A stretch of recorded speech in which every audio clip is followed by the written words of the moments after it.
దేవునికి మహిమ కలుగునుగాక. మరొక దినాన్ని దేవుడు మనకు అనుగ్రహించాడు. చేరవచ్చిన మీ అందరికీ మన రక్షకుడైన యేసే నామములో ప్రేమ వందనాలు తెలియజేస్తున్నాం. ఈ సమయంలో మొదటగా శిలువ ధ్యానం పాట, ఒక పాట పాడుకొని దేవుణ్ణి స్తుతిద్దాం.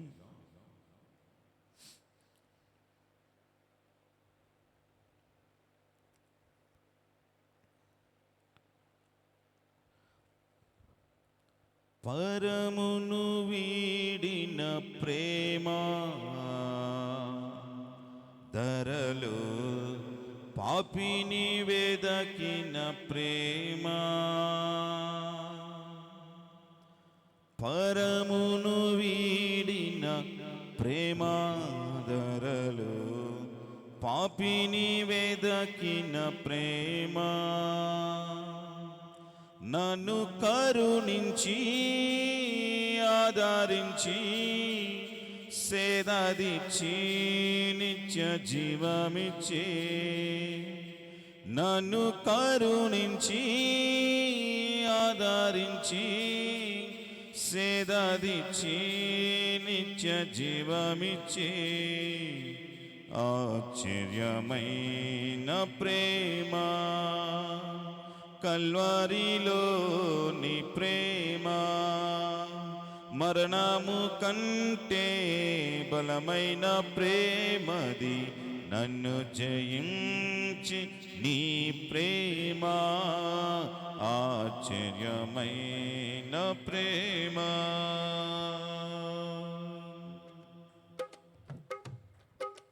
పావన యేసుని ప్రేమ సిలువలో పాపిని మోసిన ప్రేమ,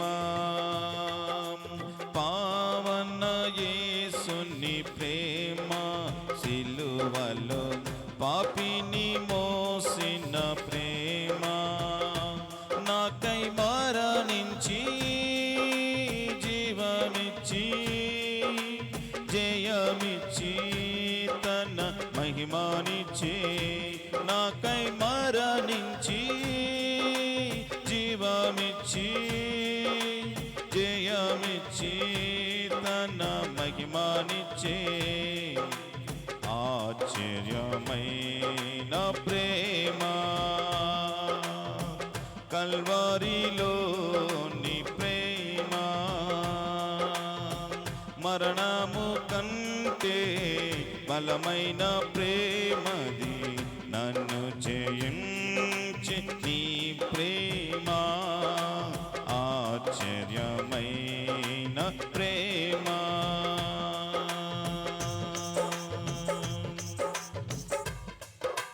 శ్రమలు సహించిన ప్రేమ నాకై శాపమునొచ్చిన ప్రేమ, శ్రమలు సహించిన ప్రేమ నాకై శాపమునొచ్చిన ప్రేమ, విడనాడని ప్రేమది, ఎన్నడు ఎడబాయదు, విడనాడని ప్రేమది, ఎన్నడు ఎడబాయదు, ఆశ్చర్యమైన ప్రేమ కల్వరిలోని ప్రేమ, మరణము కంటే బలమైన ప్రేమది, నన్ను జయించి ఈ ప్రేమ, ఆశ్చర్యమైన ప్రేమ. నా స్థితి చూచిన ప్రేమ నాకై శాపమునొచ్చిన ప్రేమ, నా స్థితి చూచిన ప్రేమ నాపై జాలిని చూపిన ప్రేమ, నాకై పరుగెత్తి కౌగలించి కన్నీటిని తుడిచే నాకై పరుగెత్తి కౌగాలించి ముద్దాడి కన్నీటిని తుడిచే ఆశ్చర్యమైన ప్రేమ కల్వరిలోని ప్రేమ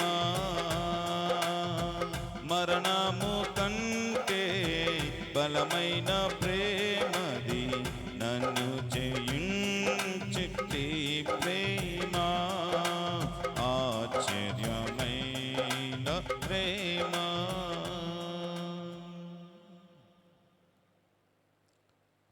మరొక పాట పాడుతూ దేవుణ్ణి స్తుతిద్దాం.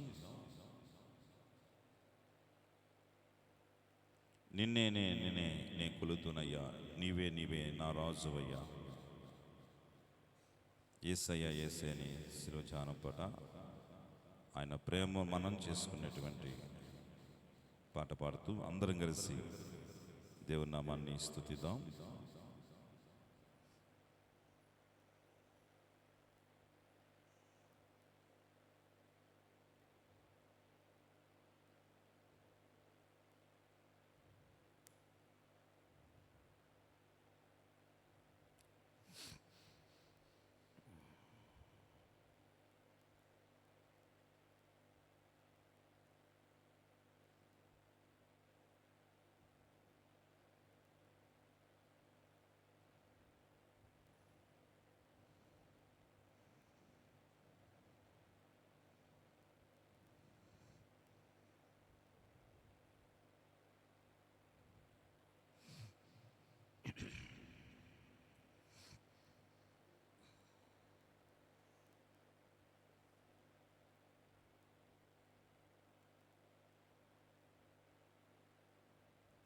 సాగేద నేను యేసునిలో శ్రమయైన కరువైన కృంగిపోను ఏనాడు కొదవలేదు నా యేసులో. యేసు నాతో ఉంటే ఆనందమే, యేసు నాతో ఉంటే సంతోషమే అనే పాట పాడుకున్నాం. సాగెద నేను యేసునిలో శ్రమయైనా కరువైనా కృంగిపోను ఏనాడు కొదువలేదు నా యేసులో.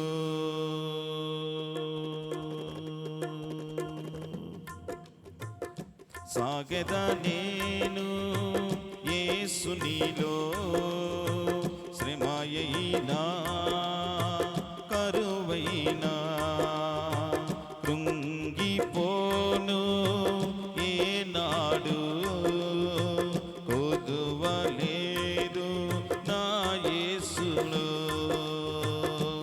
యేసు నాతో ఉంటే నాకు సంతోషమే, యేసు నాలో ఉంటే నాకు సమాధానమే.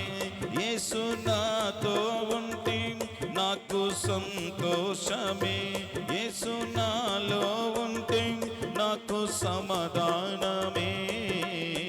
సాగెద నేను యేసునిలో శ్రమయైనా కరువైనా కృంగిపోను ఏనాడు కొదువలేదు నా యేసులో. తన రూపములో నన్ను చేసుకొని తన రక్తముతో పరిశుద్ధపరచి, తన రూపములో నన్ను చేసుకొని తన రక్తముతో పరిశుద్ధపరచి, నూతన క్రియలు నాలో చేసి నన్ను క్షమించిన, నూతన క్రియలు నాలో చేసి నా దోషములను క్షమించిన. యేసు నాతో ఉంటే సంతోషమే,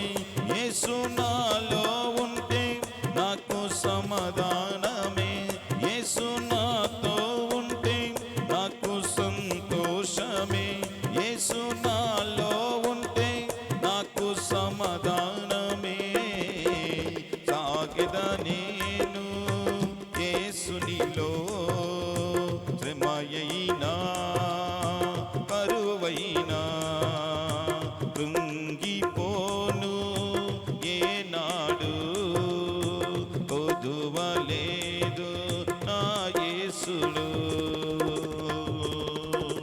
తన రాజ్యములో నన్ను చేసుకొని పరిశుద్ధాత్మక అభిషేకమిచ్చి తన రాజ్యములో నన్ను చేర్చుకొని పరిశుద్ధాత్మతో అభిషేకమిచ్చి పర్వతములు తొలగిపోయినను భయపడకు అని వాగ్దానమిచ్చిన పర్వతములు తొలగిపోయినను భయపడకు అని వాగ్దానమిచ్చిన యేసు నాతో ఉంటే నాకు సంతోషమే. యేసు నాలో ఉంటే నాకు సమాధానమే. యేసు నాతో ఉంటే నాకు సంతోషమే. యేసు నాలో ఉంటే నాకు సమాధానమే. సాగెదా నేను యేసునిలో శ్రమయైనా కరువైనా కృంగిపోను ఏనాడు కొదువలేదు నా యేసులో. యేసు నాతో ఉంటే నాకు సంతోషమే. యేసు నాలో ఉంటే నాకు సమాధానమే. యేసు నాతో ఉంటే నాకు సంతోషమే. యేసు నాలో ఉంటే నాకు సమాధానమే. సాగెదా నేను యేసునిలో శ్రమయైనా కరువైనా కృంగిపోను ఏనాడు కొదువలేదు నా యేసులో.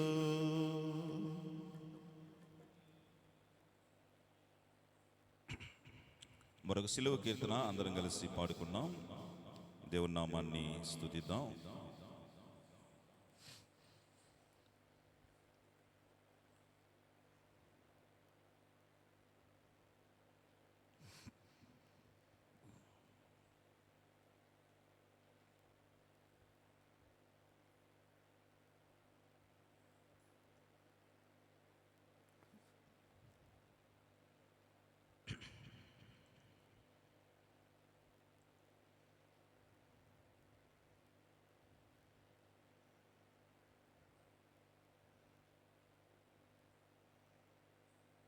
నాదు యేసువా నిన్ను మరతమా సిలువలోన నిజు ప్రేమ నేను మరతనా అనే పాట పాడుతూ దేవుని నామాన్ని స్తుతిద్దాం.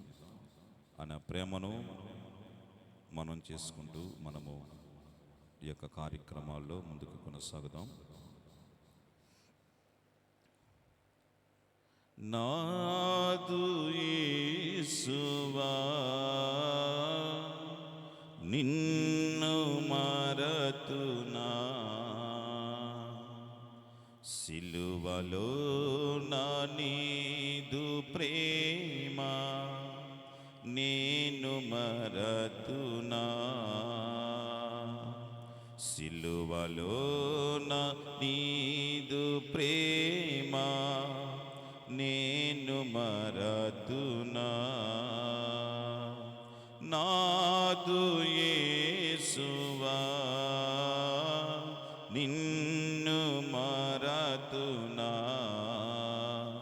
సిలువలో నా నీదు ప్రేమ నేను మరతునా సిలువలో నా నీదు ప్రేమ నేను మరతునా ఆశలెన్నో కలిగి పాశములు బంధింపబడినే ఆశలెన్నో కలిగి పాశములు బంధింపబడినే శోకమందుచున్న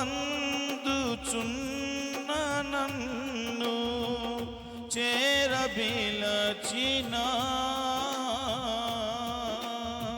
మధురమైన నీదు ప్రేమ నేను మరతునా. మధురమైన నీదు ప్రేమ నేను మరతునా. నాదు యేసువా నిన్ను మరతునా. సిలువలోన నీదు ప్రేమ నేను మరతునా. సిలువలోన నీదు ప్రేమ నేను మరతునా. ఎన్నో మార్లు నిన్ను విడచి దారి తొలగి దూరమైనా. ఎన్నో మార్లు నిన్ను విడచి దారి తొలగి దూరమైనా. విడువక ఎడబాయక నన్ను చేరబిలచిన మధురమైన నీదు ప్రేమ నేను మరతునా. మధురమైన నీదు ప్రేమ నేను మరతునా. నాదు యేసువా నిన్ను మరతునా. సిలువలోన నీదు ప్రేమ నేను మరతునా. సిలువలోన నీదు ప్రేమ నేను మరతునా. వదకు పోవు నన్ను చూచి నీదు రుధిర మందు మధురా. వదకు పోవు నన్ను చూచి నీదు రుధిర మందు మధురా. దారలందు కడిగి మోక్ష దారి చూపినా. మధురమైన నీదు ప్రేమ నేను మరతునా. మధురమైన నీదు ప్రేమ నేను మరతునా. నాదు యేసువా నిన్ను మరతునా. సిలువలోన నీదు ప్రేమ నేను మరతునా. సిలువలోన నీదు ప్రేమ నేను మరతునా. నాదు యేసువా నిన్ను మరతునా. సిలువలోన నీదు ప్రేమ నేను మరతునా. సిలువలోన నీదు ప్రేమ నేను మరతునా.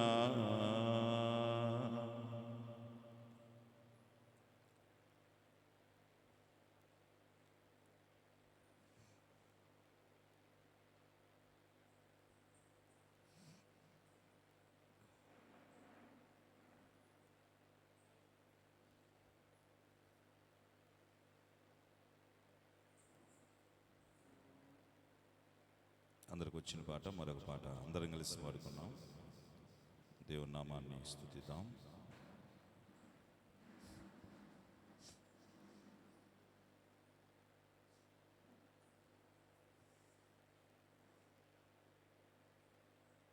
పునరుత్థానుడా నా యేసయ్య, మరణము గెలిచి బ్రతికించుతూ నన్ను. స్తుతి పాడుచు నిన్ను గణపరచు, ఆరాధించదు నీలో జీవించు.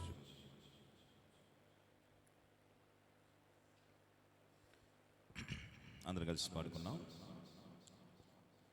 స్తుతి పాడుచు నిన్నే గణపరచుచు, ఆరాధించెద నీలో జీవించుచు. స్తుతి పాడుచు నిన్నే గణపరచుచు, ఆరాధించెద నీలో జీవించుచు. పునరుత్థానుడా నా యేసయ్యా, పునరుత్థానుడా నా యేసయ్యా, మరణము గెలిచి బ్రతికించితివి నన్ను. మరణము గెలిచి బ్రతికించితివి నన్ను. స్తుతి పాడుచు నిన్నే గణపరచుచు, ఆరాధించెద నీలో జీవించుచు. స్తుతి పాడుచు నిన్నే గణపరచుచు, ఆరాధించెద నీలో జీవించుచు. పునరుత్థానుడా నా యేసయ్యా,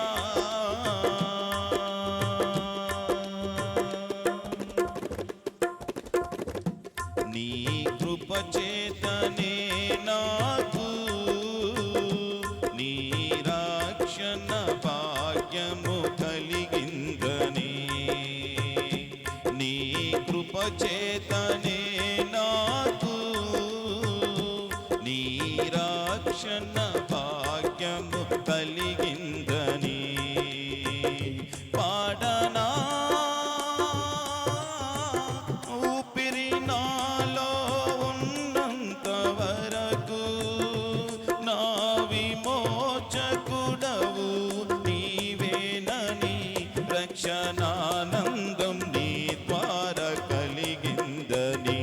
నా విమోచకుడవు నీవేనని. రక్షణానందం నీ ద్వారా కలిగిందని. స్తుతి పాడుచు నిన్నే గణపరచుచు, ఆరాధించెద నీలో జీవించుచు. స్తుతి పాడుచు నిన్నే గణపరచుచు, ఆరాధించెద నీలో జీవించుచు. పునరుత్థానుడా నా యేసయ్యా, పునరుత్థానుడా నా యేసయ్యా, మరణము గెలిచి బ్రతికించితివి నన్ను. మరణము గెలిచి బ్రతికించితివి నన్ను. స్తుతి పాడుచు నిన్నే గణపరచుచు, ఆరాధించెద నీలో జీవించుచు. నే ముందెన్నడు వెళ్ళని తెలియని మార్గము నాకు ఎదురాయెను. నే ముందెన్నడు వెళ్ళని తెలియని మార్గము నాకు ఎదురాయెను. సాగిపో నా సన్నిధి తోడు కావచ్చునని. నీ వాగ్దానమే నన్ను బలపరచెనే. పరిశుద్ధాత్ముని ద్వారా నడిపించెనే. నీ వాగ్దానమే నన్ను బలపరచెనే. పరిశుద్ధాత్ముని ద్వారా నడిపించెనే. స్తుతి పాడుచు నిన్నే గణపరచుచు, ఆరాధించెద నీలో జీవించుచు. స్తుతి పాడుచు నిన్నే గణపరచుచు, ఆరాధించెద నీలో జీవించుచు. పునరుత్థానుడా నా యేసయ్యా, పునరుత్థానుడా నా యేసయ్యా, మరణము గెలిచి బ్రతికించితివి నన్ను. మరణము గెలిచి బ్రతికించితివి నన్ను, స్తుతి పాడుచు నిన్నే కనపరచుచు ఆరాధించెదనీలో దీవించుచు. చెరలోనైనా స్తుతి పాడుచు మరణము వరకు నిన్ను ప్రకటించేదా. చెరలోనైనా స్తుతి పాడుచు మరణము వరకు నిన్ను ప్రకటించేదా. ప్రాణమా కుంగిపోకే ఇంకెంత కాలం, యేసు మేఘాలపై త్వరగా రానుండేగా. నిరీక్షణ కోల్పోకే నా ప్రాణమా, యేసు మేఘాలపై త్వరగా రానుండేగా. నిరీక్షణ కోల్పోకే నా ప్రాణమా.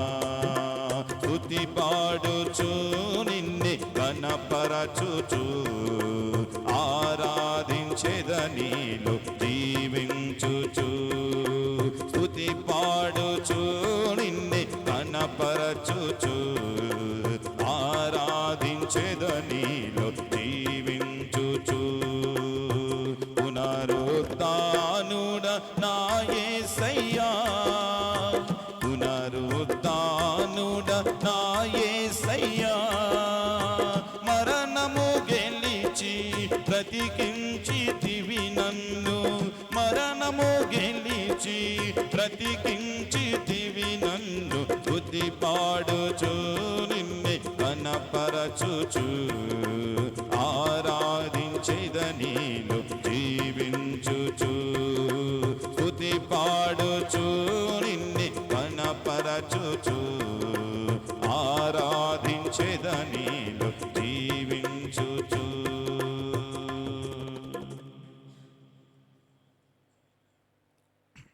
చివరగా తమ్ముడు జాన్ మరొక పాట పాడి మన ముందు ఉన్నటువంటి వాక్పచ్చినితో మనం ప్రార్థన నడిపిస్తారు.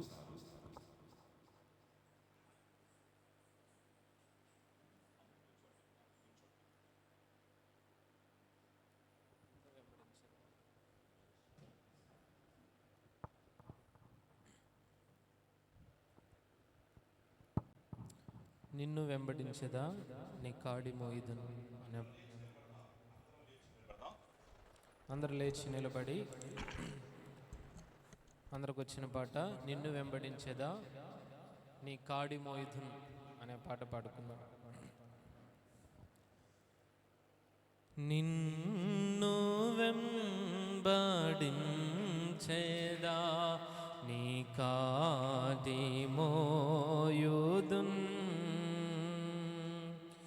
నీదు పాదముల చెంత నేర్చుకొందును,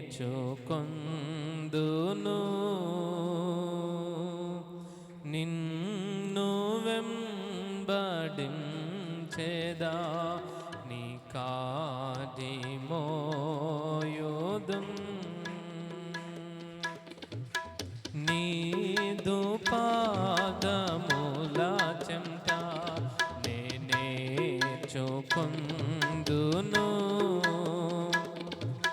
మాదిరి నీవే నెమ్మది నీవే, మాదిరి నీవే నెమ్మది నీవే, దీనుడవు యేసయ్యా, దీనుడవు యేసయ్యా, నిన్ను వెంబడించేదా నీ కాడి మోయుదును, నీదు పాదముల చెంత నేర్చుకొందును,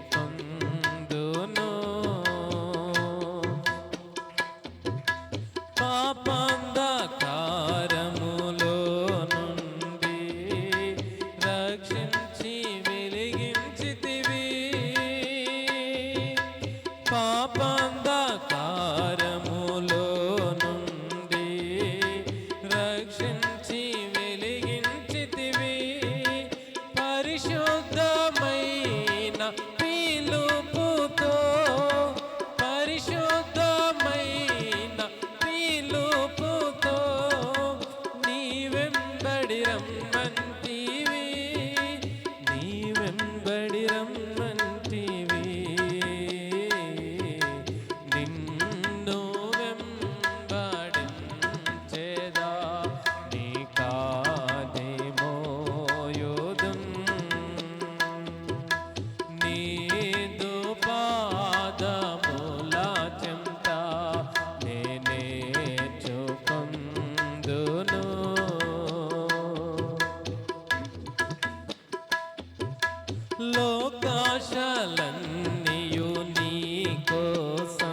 ప్రార్థన చేసుకుందాం. మహాపరిశుద్ధుడా, ప్రేమ కలిగిన తండ్రి, నీకు వందనాలు. దయగలిగిన రాజా, ఈ యొక్క శిలువ ధ్యానాలు 2వ దినాన నీ పాద సన్నిధిలో కూడి ప్రభువా, నీ వాక్యమును ధ్యానించుకోవడానికి, నీ శిలువను మేము జ్ఞప్తికి తెచ్చుకోవడానికి మీరు చూపించిన అద్భుతమైన అవకాశాలను బట్టి నీకు స్తోత్రాలు. దయగలిగిన రాజా, నీ వాక్యం ద్వారా మాతో మాట్లాడండి ప్రభువా. ఇంకా ఎక్కువ, ఇంకా లోతుగా ఆ ప్రభువా, నీ సిలువను మేము అర్థం చేసుకోవడానికి, నీ ప్రేమను మేము అర్థం చేసుకోవడానికి మీరు కృప చూపించండి. నేను వెంబడించడానికి నీ సహాయాన్ని మాకు దయచేయాలని, నీ సేవకుల్ని సిలువ చాటును మరుగుపరుచుకొని నీ వాక్యం ద్వారా మాతో మాట్లాడమని ఈ మనవుల్ని యేసు నామములో అడుగుచున్నాము తండ్రి, ఆమేన్.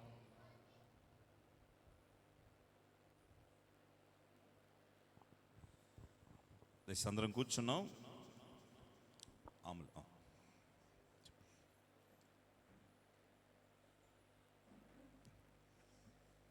Okay, nice.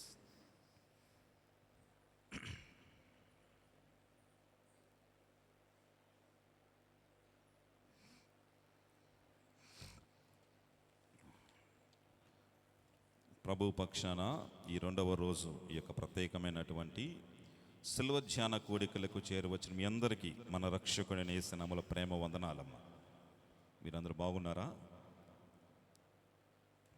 మిమ్మల్ని ఇలాగ చూడటం నాకు చాలా చాలా సంతోషంగా ఉంది. నిన్న కూడా అదే చెప్పాను. సమయానికి వచ్చి ప్రభుని ఆరాధించడం దేవుడు మనకు ఇచ్చినటువంటి భాగ్యం. దేవుడు మిమ్మల్ని నిండారుగా దీవించి బలపరుచునుగాక. ఓకే, మంచిది. ఇంకా కొంతమంది లేటుగా వస్తున్నారు. అలాగా కాకుండా సమయానికి రావటానికి మీరు సిద్ధంగా ఉండాలని ప్రేమతో మనవి చేస్తున్నాం. సో ఏదేమైనప్పటికీ 2వ రోజు సెలవుని గురించి కొన్ని విషయాలు మనము ధ్యానించుకున్నాం. సహాయకరంగా నిన్న చదివినటువంటి భాగాన్ని మరొక మారు మనము చదువుకున్నాం. అపోస్తలుడైన పౌలు కొరింథీ సంఘానికి రాసినటువంటి మొదటి పత్రిక 1వ అధ్యాయము 18వ వచన భాగాన్ని మనము చదువుకున్నాం. The Corinthians, the first chapter and verse 18. నేను చదువుతున్నాను. గ్రంథం ఉన్నవారు తీసి చూడండి, ఆలకించండి. చదవలేని వారు, గ్రంథం లేని వారు నేను చదివేది శ్రద్ధగా ఆలకించాలని ప్రేమతో మనవి చేస్తున్నాం. సిలువను గూర్చిన వార్త నశించుచున్న వారికి వెర్రితనము గాని రక్షించబడుచున్న మనకు దేవుని శక్తి. ఇందు మూలమై జ్ఞానుల జ్ఞానమును నాశనము చేతును, వివేకుల వివేకమును శూన్యపరుతును అని రాయబడి ఉన్నది. జ్ఞాని ఏమాయను, శాస్త్రి ఏమాయను, ఈ లోకపు తర్కవాది ఏమాయనను ఈ లోక జ్ఞానమును దేవుడు వెర్రితనముగా చేసి ఉన్నాడు కదా. దేవుడి వాక్య భాగాన్ని మన కోసం దీవించునుగాక. ప్రభునందు ప్రియమైన వర్లరా, సిలువను గురించి మనం ఎన్ని రోజులు ధ్యానించుకున్నా, ఎంత ధ్యానించుకున్నా, ఎన్ని విషయాలు మనం చేసుకున్నా కూడా అది చాలా చాలా తక్కువే అని చెప్పేసి మనము దేవుని లేఖనాలను బట్టి తెలుసుకోవచ్చు. ఎందును బట్టి అంటే సిలువకు అంత ప్రాధాన్యత ఈ దేవుని గ్రంథములో ఇవ్వబడిందండి. ఇక్కడ అపోస్తలుడైన పౌలు కొరింథీ పట్టణంలో ఉన్న సంఘానికి ఉత్తరం రాస్తూ నిన్న చెప్పుకున్నట్లుగా సిలువను గూర్చిన వార్త నశించుచున్న వారికి వెర్రితనము అని మనకు తెలియజేస్తున్నాడు అని వారు అనుకుంటున్నారంట. క్రైస్తవ జీవితానికి సిలువ లేకపోతే క్రాస్ అని ఇంగ్లీష్లో అంటారు, చాలా చాలా చాలా చాలా అభినాభావ సంబంధం ఉన్నటువంటి విషయం అండి. సిలువ క్రైస్తవ్యం, సిలువ క్రైస్తవ జీవితం చాలా చాలా అభినాభావ సంబంధం ఉన్నటువంటి మాటలండి. సిలువను మినహాయిస్తే క్రైస్తవ జీవితం ఆలోచించడానికి అగమ్యగోచరంగా ఉంటుందండి. క్రైస్తవ జీవితంలో నిరీక్షణకు ఆస్పదం. అంత మాత్రం అతిశయించవలసిన విషయం ఏమిటంటే ఒక్క సిలువ తప్పితే మరొకటి ఏది లేదు అనే వాస్తవాన్ని మనము గుర్తించాలి. కనుక సిలువ క్రైస్తవ జీవితం ఒకటిదానితో ఒకటి ముడిపడి ఉన్నది అన్న విషయాన్ని మనం ఈ సమయంలో గుర్తించాలి. ప్రభునందు ప్రియమైన వల్ల సాధారణంగా ఈ లోకంలో సిలువను 3 రకాలుగా మానవుని జీవితంలో ఉంటారండి. మొదటగా మనకు తెలుసు ఆకారపు సిలువ. ఆకారపు సిలువ అంటే సిలువ ఆకారం ఉంటుంది కదా, దాన్ని మెల్ల వేసుకోను, ఇంట్లో ఫోటోలు పెట్టుకోను, లేకపోతే మరొకటి ఇలాగా ఆకారపు సిలువ. ఒక అడ్డు కొయ్యను, నిలువు కొయ్యను చూసి ఏదో భక్తి చేస్తారు, ఏదో ముద్దు పెట్టుకుంటారు. ఇలాగ ముందు ఇది ఆకారపు సిలువ అని అంటారు. రెండవది ఆచారపు సిలువ అండి. ఆచారపు సిలువ అనగా ఒక ఆచారాన్ని, క్రైస్తవ్యానికి ఒక సిలువ ప్రతినిధి, లేకపోతే ఒక ప్రతీక, ఒక జ్ఞాపకం అని చెప్పేసేసి ఆ సిలువను చూసినప్పుడు అయ్యో సిలువ అని చెప్పేసి భక్తి చేస్తూ ఏదో తలుచుకుంటూ చాలా మంది వెళ్ళిపోతూ ఉంటారు. అది ఆ సమయానికే పరిమితం. ఏదో సిలువ ధ్యానాల్లో అయ్యా సిలువ అని చెప్పేసి అనుకొని ఈ లండన్ డేస్ అయిపోయిన తర్వాత వారి ఇష్టానుసారంగా బ్రతుకుతారు. ఇది రెండవది ఆచారపు సిలువ అని అంటారండి. మూడవది చూశారు, అది ఆధ్యాత్మికమైన సిలువ. ఇది విశ్వాస జీవితంలో చాలా చాలా ప్రాముఖ్యమైనదండి. దీని గురించి అపోస్తలుడైన పౌలు మాట్లాడుతూ గలతీయులకు రాసినటువంటి పత్రిక 6వ అధ్యాయం 14వ వచన భాగంలో ఒక చక్కని మాట అన్నాడు. ఆ మాటను కూడా మనం చదువుకున్నాం. చూడండి, గలతీయులకు రాసినటువంటి పత్రిక 6వ అధ్యాయము 14వ వచన భాగాన్ని చూడండి. 6వ అధ్యాయం 14వ వచన భాగం చదివిన వారు చదవండి.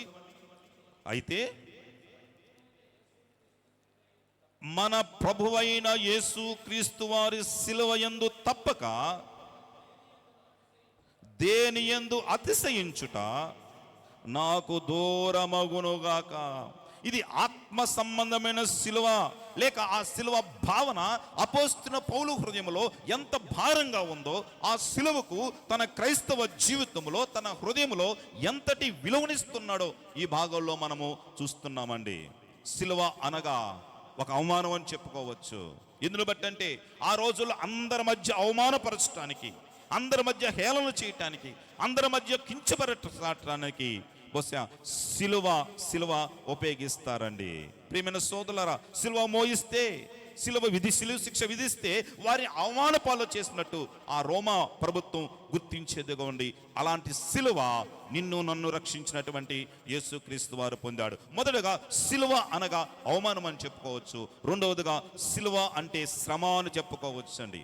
ప్రియమైన సోదరులారా, సిలువ శిక్ష పడిందంటే వారి శ్రమకు బహుశా అర్హులు, లేదా ఆ శ్రమకు అవధులు లేవండి.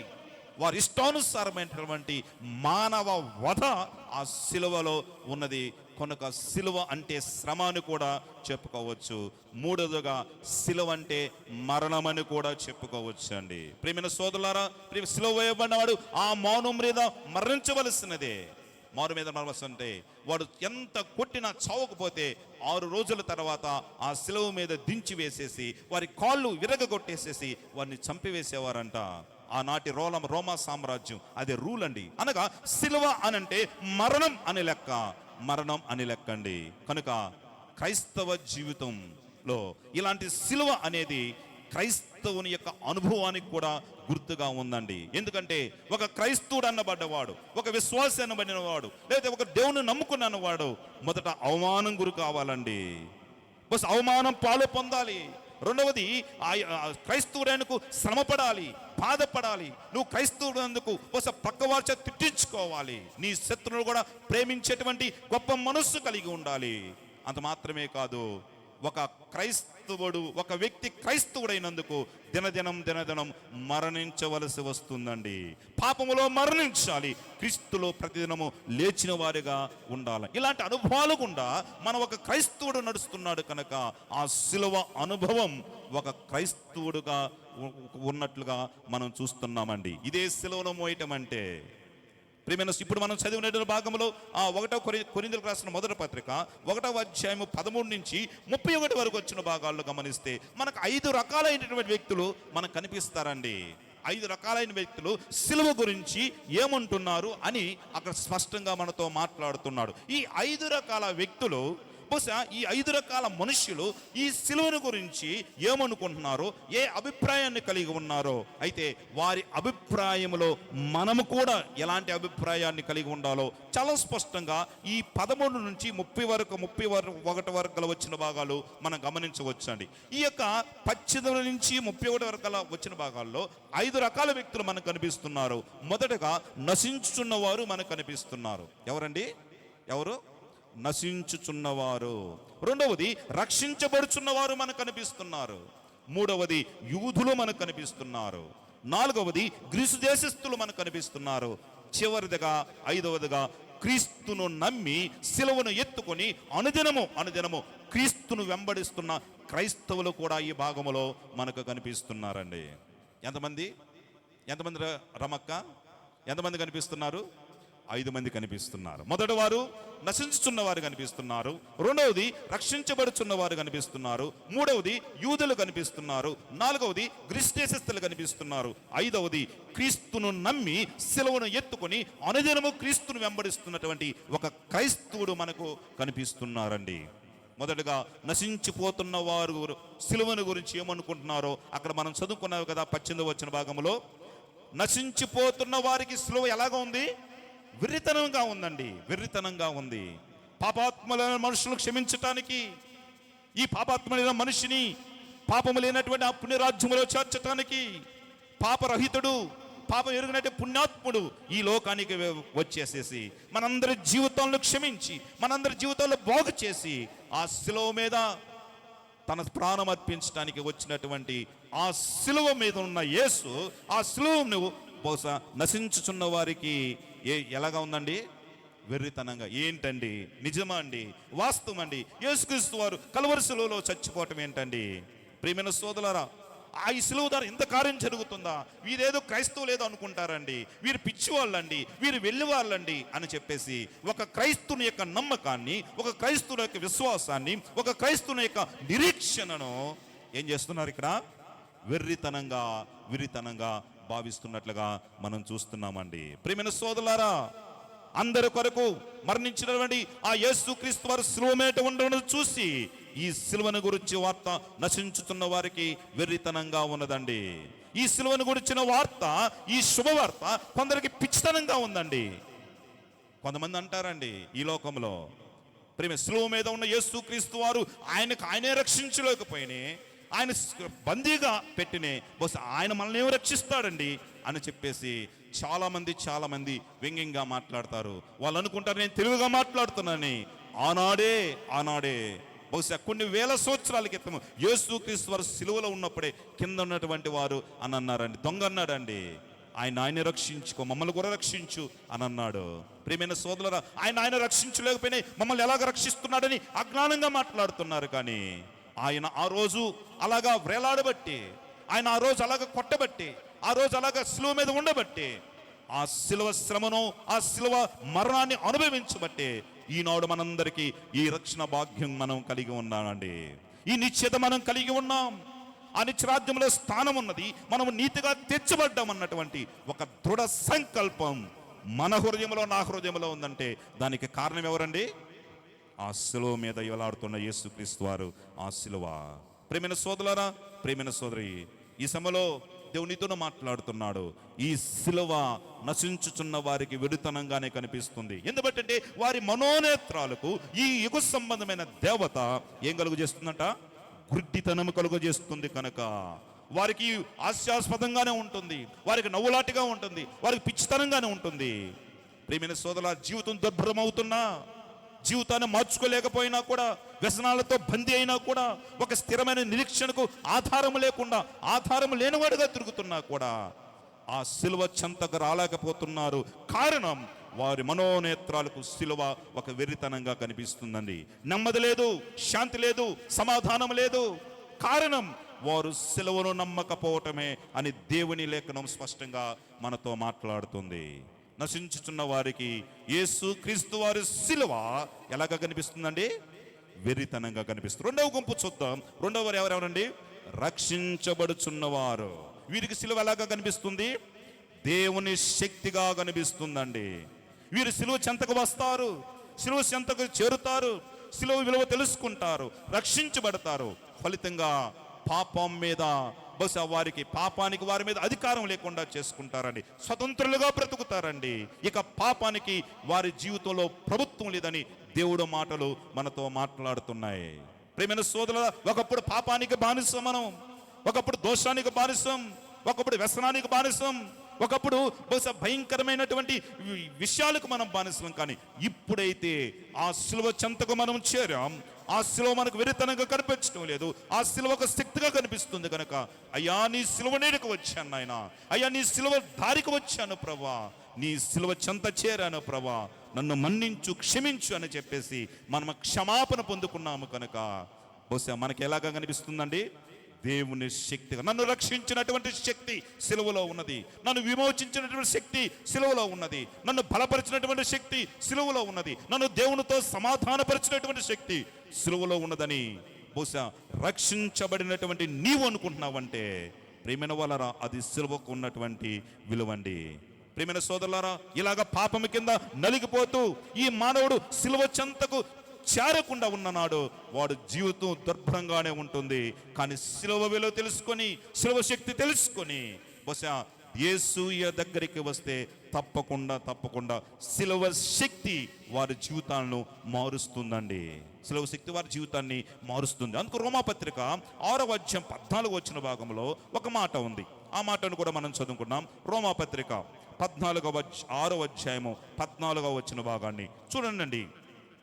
6వ అధ్యాయము 14 వచ్చిన భాగం, మీరు కృపకే గాని ధర్మశాస్త్రములకు లోనైన వారు కాదు కనుక పాపము మీ మీద ప్రభుత్వము చెయ్యదు. ఏందంట? మన మీద ఎవరికి ప్రభుత్వం లేదు? పాపానికి ప్రభుత్వం లేదు, పాప కార్యాలకు ప్రభుత్వం లేదు, సైతానుకు మన మీద ప్రభుత్వం లేదు. ఎందుని బట్టంటే మనము సిలువ చెంత చేరాం, సిలువ నీడను చేరాం, సిలువ దారికి చేరాం, సిలువ మార్గంలో ఉన్నాము కనుక పాపానికి మన మీద అధికారం లేదు. ఇంకొక మాట కొలస్సీ రాసిన పత్రిక చూద్దామండి. కొలస్సీ రాసిన పత్రిక 1వ అధ్యాయం 13 వచ్చిన భాగంలో మరొక మాట ఉంది. కొలస్సీ రాసిన పత్రిక 1వ అధ్యాయము 13 వచ్చిన భాగం, కొలస్సీ సంఘానికి రాసినటువంటి పత్రిక, కొలస్సీ పత్రిక 1వ అధ్యాయం 13 వచ్చిన భాగం చదవండి తమ్ముడు. మరియు అపరాధముల వలనను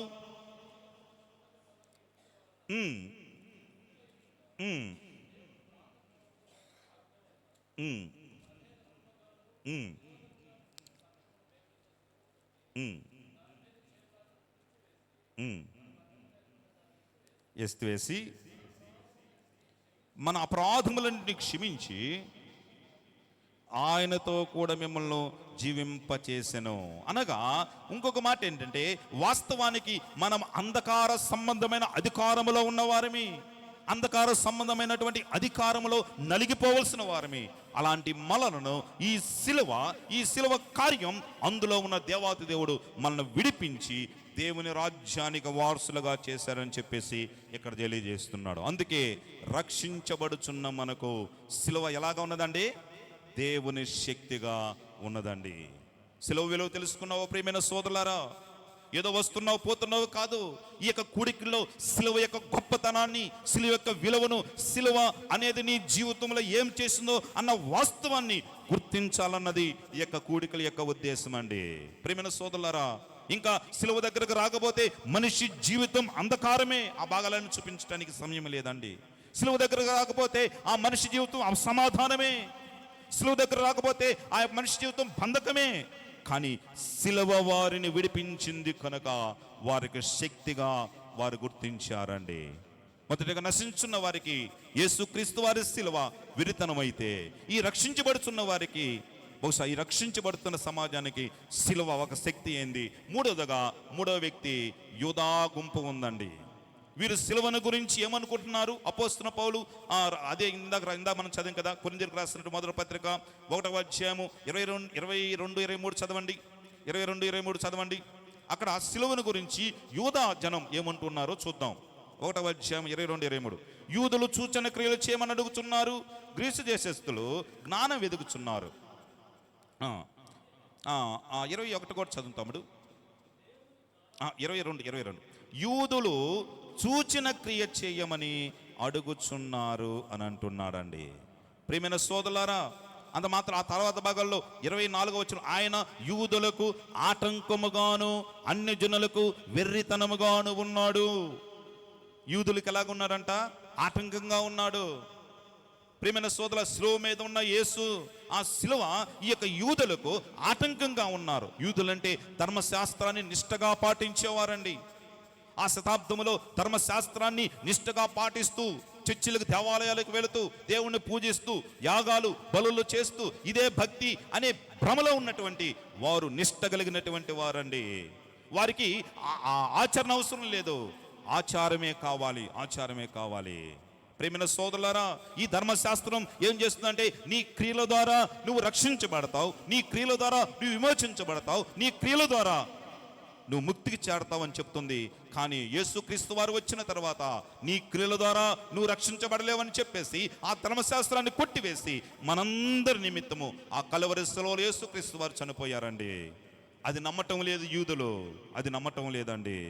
ప్రేమిన సోదరులారా, నేడు కూడా ఇలాంటి వారు చాలా మంది తయారవుతున్నారండి. వ్యర్థమైన బోధ, వ్యర్థమైన మాటలు, వ్యర్థమైన ప్రేలాపనలు చేస్తూ యేసయ్య మార్గాన్ని కలుషితం చేస్తున్నారండి.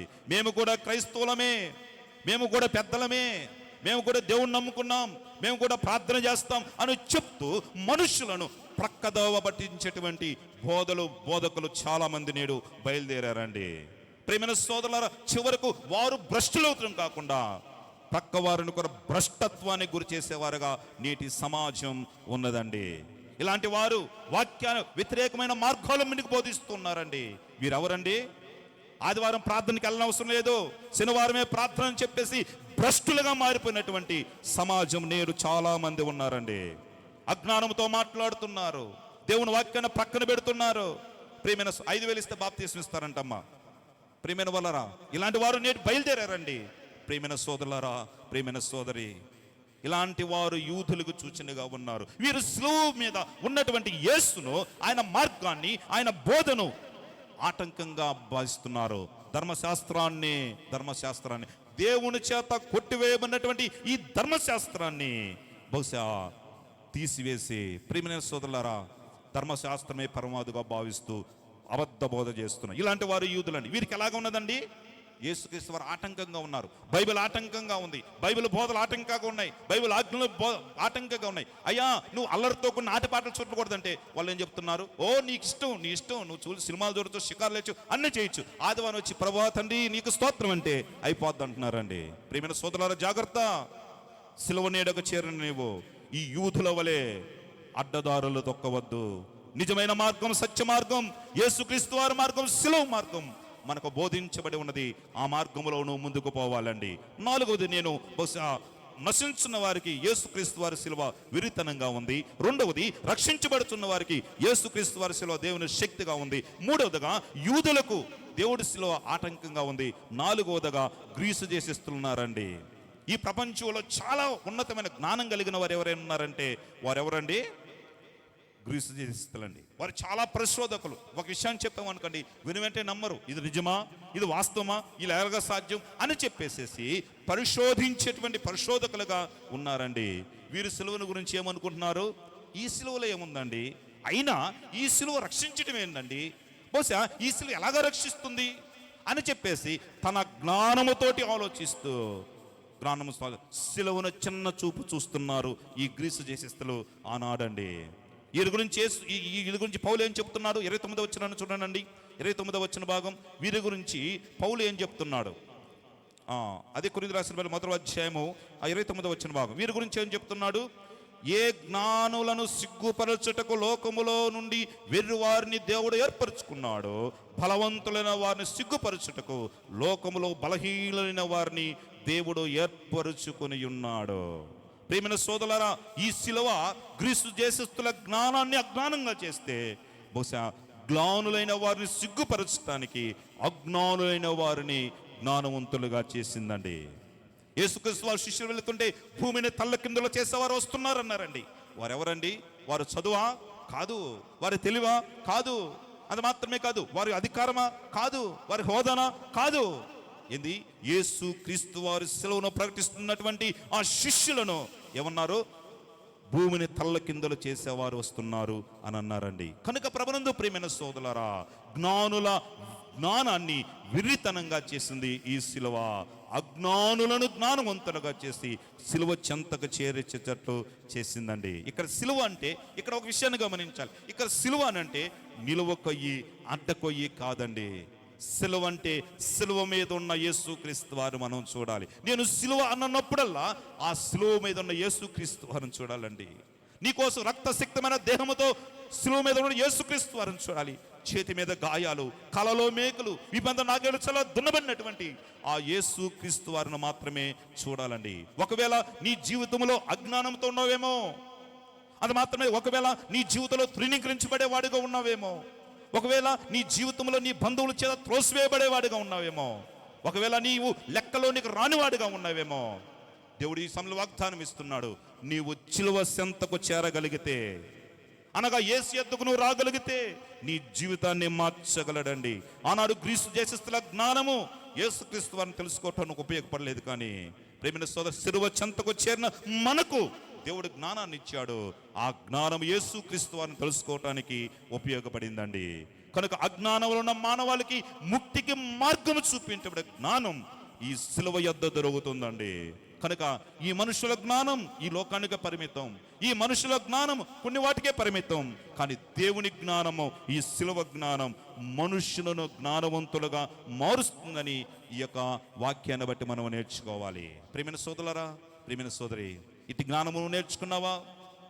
యేసుక్రీస్తు వారు సిలువ దగ్గరకు వచ్చినప్పుడు, అయ్యా నీ జ్ఞానము నాకు కావాలి, నా జ్ఞానము కాదు, నా తెలివి కాదు, నా వివేచన కాదు, I am zero, I am nothing, నేను సున్నాను ప్రభా, నాకేమీ రాదు ప్రభా, నీవే నాకు జ్ఞానం ప్రదర్శించు ప్రభా అని చెప్పి. కానీ నువ్వు ఆయన దగ్గరకు చేరగలిగితే, సిలువ చెంతకు చేరగలిగితే యహమందు పరమందు ముక్తికి మార్గాన్ని ఆయన బోధించగలడండి. ప్రేమైన సోదరులారా, నేను తెలివిలేదండి, నేను తెలివిలేను అనండి అని అనుకుంటున్నావా? నువ్వు సిలువ చెంత ఉంటే తప్పక నిన్ను జ్ఞానవంతుడుగా చేస్తా. చివరగా 5వ వ్యక్తులు అంటే క్రైస్తవులకి సిలువ ఏంటి? ఇంతవరకు యూదులకు జ్ఞానంగా ఉంది, అది అన్ని జనులకు ఆటంకంగా ఉంది, నశించుతున్నవారికి వెరితనంగా ఉన్నది, రక్షించబడుతున్న వారికి దేవుని శక్తిగా ఉంది. అయితే ఆయన వెంబడిస్తున్నటువంటి క్రైస్తవులు ఇక్కడ కూర్చున్న మనందరికీ ఎలాగ ఉన్నది? 1 కొరింథీయులకు రాసినటువంటి 1వ పత్రిక 1వ అధ్యాయం 31 వచనాన్ని చూడండి. కొరింథీయులకు రాసినటువంటి మొదటి పత్రిక 1వ అధ్యాయం 31 వచ్చిన భాగం. ఒక చక్కని మాట ఉంది అక్కడ, ఒక చక్కని మాట. అతిశయించువాడు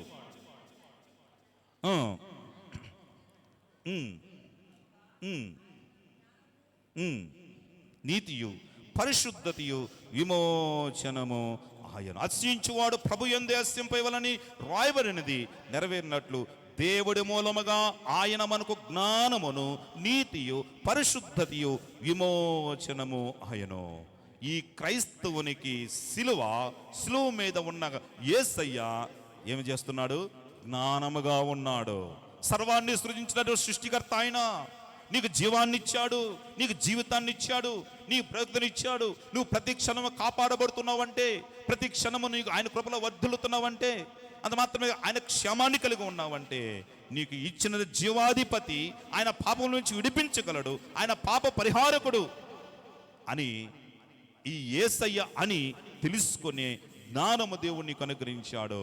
కనుకనే ఈ సిలువ మనందరికీ దేవుని జ్ఞానముగా ఉన్నది. ఇంకా ఈ క్రైస్తవునికి ఎఫెసీయులకు రాసిన పత్రిక 2వ అధ్యాయం 15వ వచనాన్ని చూడండి. ఎఫెసీయులకు రాసిన పత్రిక 2వ అధ్యాయం 15వ వచన భాగంలో ఈ సిలువ ఒక క్రైస్తవునికి ఏమవుతుంది? 15వ అధ్యాయం, ఇట్లు సంధి చేయుచు ఈ ఇద్దరిని తన యందు ఒక్క నూతన పురుషునిగా సృష్టించి తన సిలువ వలన ఆ ద్వేషమును సంహరించి దాని ద్వారా వీరిద్దరిని ఏకముగా చేసి దేవునితో సమాధానపరచవలనని ఇలాగూ చేశాను. అనగా ప్రియమైన వాళ్ళని వివరించడానికి సమయం లేదు. ఈ ప్రపంచంలో మాత్రం ఈ ప్రపంచంలో ప్రతి ఒక్క మతం అన్నది బహుశా మార్గాన్ని బోధించకుండా మనుషుల మొక్కలు చేసినదిగా ఉన్నది. ఒక్కొక్కరికి మతం అని చెప్పి మతాల ప్రకారం విడిపోయిన వారిగా ఉన్నారు. కానీ నేను ప్రకటిస్తున్న యేసయ్య, మనం నమ్ముకున్న యేసయ్య, మనకు జీవాన్ని ఇచ్చిన జీవాధిపతి, మనకు పరలోకాన్ని ఇచ్చేటువంటి ఆ పరమ ప్రతినిధి ఏం చేస్తున్నాడంటే, వారు మన మధ్య ఉన్న ద్వేషాల్ని కొట్టివేసి, శత్రుత్వాన్ని కొట్టివేసి సమాధానపరిచాడు. కనుక సిలువ ఒక క్రైస్తవునికి సమాధానానికి వారధిగా సారథిగా ఉన్నదని ఈసారి ప్రభు మనతో మాట్లాడుతున్నాడు. ప్రియమైన సోదరులారా, అదే క్రైస్తవ్యానికి ఉన్నటువంటి, క్రైస్తవునికి సిలువకు ఉన్నటువంటి సౌందర్యం అండి. ఈ సిలువ దేవుణ్ణి నరుణ్ణి కలిపింది. శత్రువుగా ఉన్న నరుణ్ణి, మిత్రుడుగా ఉన్న నరుణ్ణి, ఇద్దరిని కలిపింది ఈ యొక్క సిలువ. దేవుణ్ణి మనిషిని కలిపింది, మనిషిని కూడా కలిపినట్లుగా మనం చూస్తున్నామండి. దేవుడు పరిశుద్ధుడై ఉన్నప్పుడు, మానవుడు పాపముతో బహుశా భయంకరమైన స్థితిలో ఉన్నప్పుడు దేవుని పరిశుద్ధతను, మానవుని పాపాన్ని కలగలుపుకొని ఒక ఉగ్రతగా ఆ శిలువ మీద ఉన్న యేసుక్రీస్తు వారి మీద కుమ్మరించబడి గ్రహించబడ్డాడు. అది మాత్రం వెదకు గురైపోయాడండి. తుదకు మనందరికీ ఏం కలుగు చేశారండి? ఆ ఫలితంగా దేవుడు ప్రేమ వెల్లడి తన కృపను బట్టి బహుశా మనుష్యుడు దేవుని దగ్గరకు యథేచ్ఛగా రాగలుగుతున్నాడు. మనతో సమాధానాన్ని అనుగ్రహించాడు కనుక ఒక క్రైస్తవునిగా ఈ శిలువ మనకు దేవునితో సంధిని కుదిర్చింది, సమాధానాన్ని కుదిర్చిందని ఈశ్వర ప్రభు మనతో మాట్లాడుతున్నాడు. ప్రియమైన సోదరులారా, ప్రియమైన సోదరి, ఈశ్వర ప్రభు నీతో మాట్లాడుతున్నాడు. నశించుతున్న వారికి వెరితనంగా ఉంది శిలువ, రక్షించబడుతున్న వారు దేవుని శక్తిగా ఉన్నది. అది మాత్రం యూదులకు ఆటంకంగా ఉన్నది. గ్రీసు దేశస్థుల జ్ఞానం అనుకున్నాడు.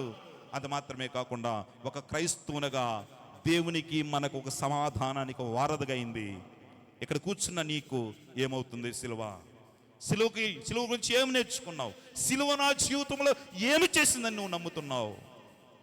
పాపముతో, శాపముతో, దోషముతో, అన్యాయముతో, అక్రమముతో, అంత మాత్రమే పాపము ఇష్టమైన జీవితాన్ని జీవిస్తున్నటువంటి, దుర్మార్గమైన జీవితాన్ని జీవిస్తున్నటువంటి మానవుణ్ణి ఆ శిలువ యేసయ్యకి కలిపిందండి.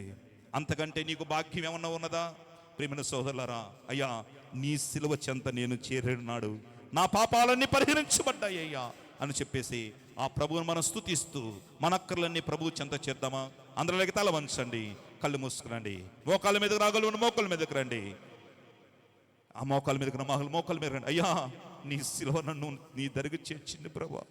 ఒకప్పుడు ఏదో పాపిగా ఉన్నాను, ఒకప్పుడైతే నేను వెరితనం కట్టుకున్నాను, కానీ అయ్యా నీ శిలువ చెంత నేను చేరినప్పుడు, నీ శిలువ నీడకు నేను వచ్చినప్పుడు, నీ శిలువ దారిలో నేను ఉన్నప్పుడు అయ్యా నా బ్రతుకును మార్చావు, నా జీవితాన్ని మార్చావు నాయనా, నన్ను నీతిగా మార్చావు, నాకు సమాధానాన్ని ఇచ్చావు నాయనా, నాకు నిరీక్షణ అనుగ్రహించారు ప్రభా.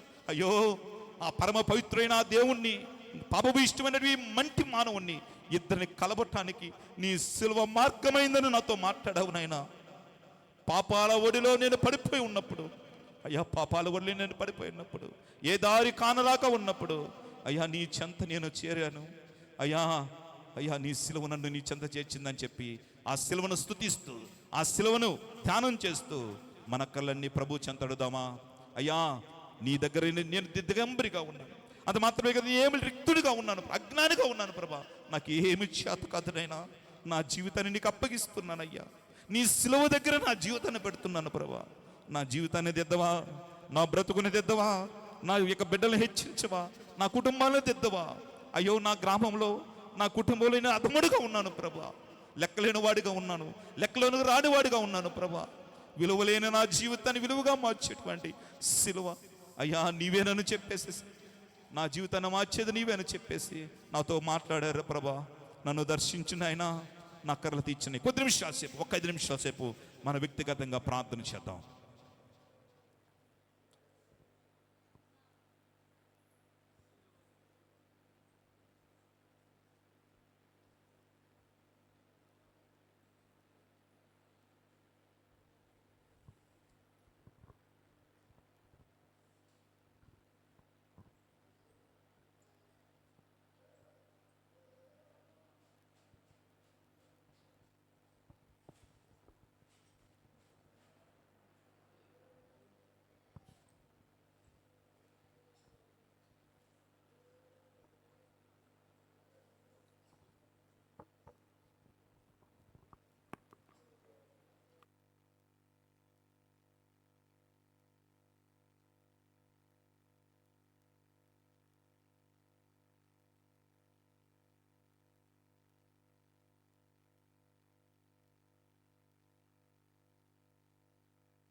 సిలువ చెంత నాకు మేలు ఉందని, నీ సిలువ చెంత నాకు ఉపకారం ఉందని, నీ సిలువ చెంత నాకు ఉన్నతమైన శ్రేయస్కరమైన మేలు దాగి ఉన్నాయని, పాపపు ఇష్టమైన నా జీవితాన్ని మార్చి నా జీవితాన్ని ఉన్నతమైన స్థితికి తీసుకువెళ్తావని, అయ్యా నన్ను దర్శించావు నాయన, అయ్యా నన్ను దర్శించవని మన అవసరాల నిమిత్తం మనం ప్రార్థన చేద్దాం.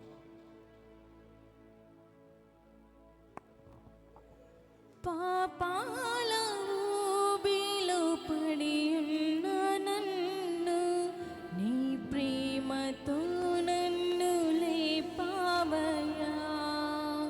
పాపాల ఊబిలో పడి ఉన్న నన్ను నీ ప్రేమతో నన్ను లేపావయ్యా. ఈ తోడు లేని నాకు నా తోడుగా, నా అండగా నీవు నిలచావయ్యా. ఈ తోడు లేని నాకు నా తోడుగా, నా అండగా నీవు నిలచావయ్యా. యేసయ్యా యేసయ్యా యేసయ్యా యేసయ్యా యేసయ్యా యేసయ్యా యేసయ్యా యేసయ్యా. సదాకాలము నీతో నేను జీవించెదను యేసయ్యా. సదాకాలము నీతో నేను జీవించెదను యేసయ్యా. యేసయ్యా యేసయ్యా యేసయ్యా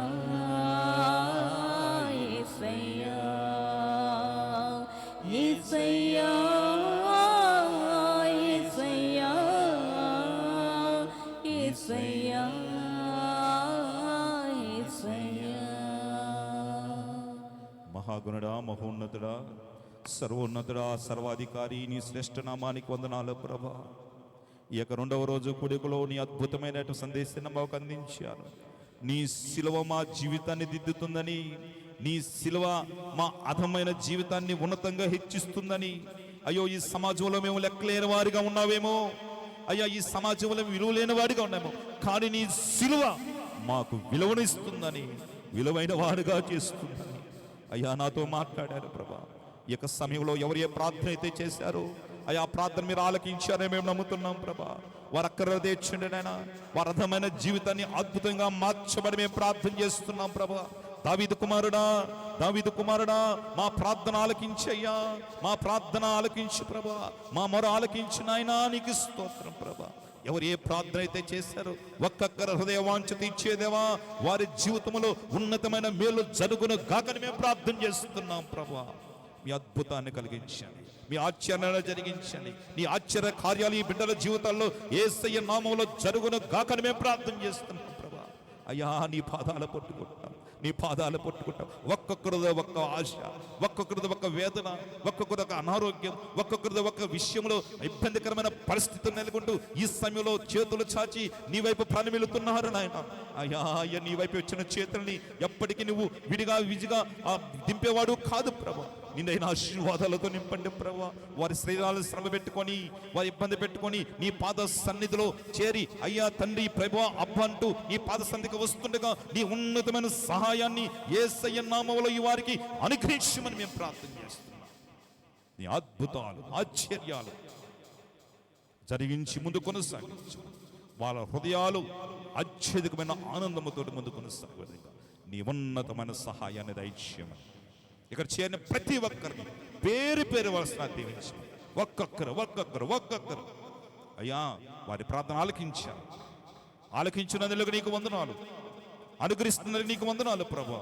నీకు కృతజ్ఞతాస్తుతులు చెల్లిస్తుండగా ఈ బిడ్డల జీవితాలు అద్భుతాలు జరిగించమని మా ముందున్నటువంటి ఆ మిగతా 6 రోజుల కార్యక్రమాన్ని నీ ఉన్నతమైన సహాయాన్ని దయచేయమని యేసయ్య నామములో ప్రార్థించి స్తుతించి అడిగి పెట్టుకుంటున్నాం తండ్రి. ఆమేన్. ఆమేన్. ఓకే, మంచిది.